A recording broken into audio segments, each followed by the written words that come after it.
Hi guys, আজকে আপনাদের দেখাবো মশলা দোসা বানানোর পদ্ধতি, কিভাবে মশলা দোসা বানানো হয় তার প্রসেসিংটা দেখো।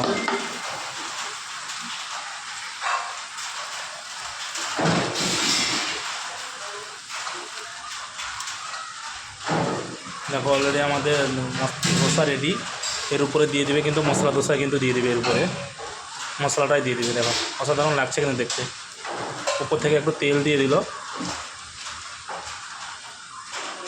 দেখো অলরেডি ধোসা রেডি। তো এবার আমরা ওকে তুলবো ধোসা কালি থেকে। দেখো অলরেডি রেডি হয়ে গেছে। দেখো এর উপরে এবার মশলা দিয়ে দিচ্ছে। দেখো মশলাটা রেডি ছিল, উপর থেকে দিয়ে দিবে একটু ঘি। অলরেডি আমাদের মশলা দোসা কিন্তু অলরেডি রেডি। দেখো মশলা দোসা অলরেডি রেডি হয়ে গেছে। এখানে সাম্বার দেওয়া আছে, অপোজিটে দিয়ে আছে চাটনি। দেখো, আর যদি ভিডিওটি ভালো লেগে থাকে অবশ্যই আমাদের পেজটিকে লাইক করবেন, শেয়ার করবেন।